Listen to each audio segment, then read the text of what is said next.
Donald Trump, perhaps as expected, stole the show at former Senator Lindsey Graham's funeral service. Take a look at some of the most insane moments that were actually caught on camera. There's a lot of times it's easy. It's easier to bow out.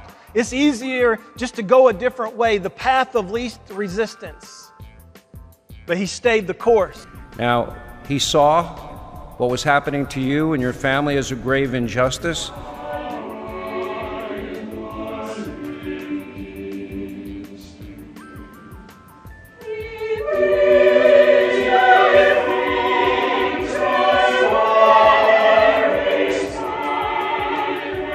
Just imagine how Fox News and right-wing influencers would react if they saw, like, Joe Biden or any other elderly Democrat official doing the same things that Trump was doing in those clips, as well as this so-called eulogy for Graham. But no matter how heated things got in Washington, virtually everyone, Republican or Democrat, liked Lindsey. Well, not everybody, but it sounds good.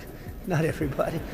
He was a tough cookie, okay? I have to veer from this for a second. He was a tough cookie, darling, but he was beautiful. Lindsey Graham believed in a strong America. He wanted a strong America.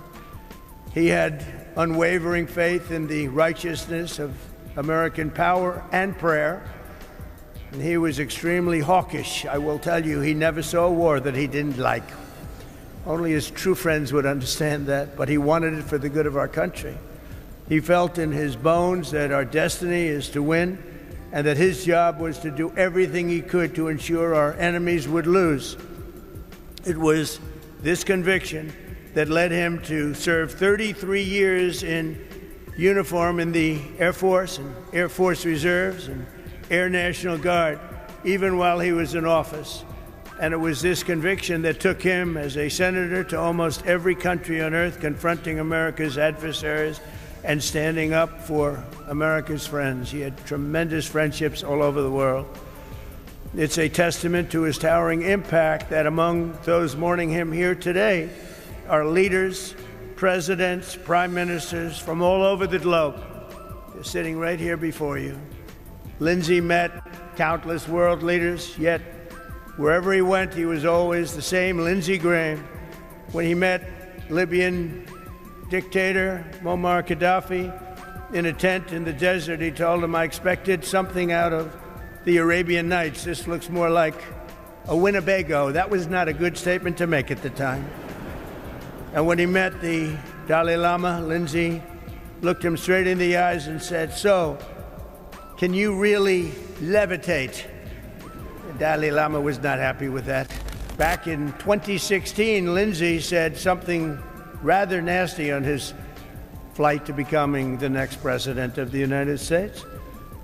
So naturally, I did something that I shouldn't have done. I shared his personal cell phone number with the millions of people that happened to be watching that particular day as I made a speech, a very important speech. And I remember the number 202-228-0292, if anybody wants to give it a shot. His phone exploded. He said, I had that number for 20 years. His phone totally, I don't know what he did with it, but it exploded. That was the beginning of a friendship in a way. But it was Lindsey who had the last laugh, because while I blew up his phone for one day, we became great friends, and Lindsey did not stop calling me for the next 10 years. It was not easy.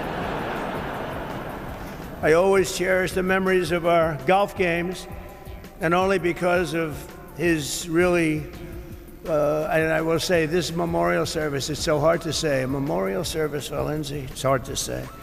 But I'll admit that one time Lindsey Graham and Annika Sorensen actually beat me and Gary Player together. Can you believe that? Annika played very well that day, actually.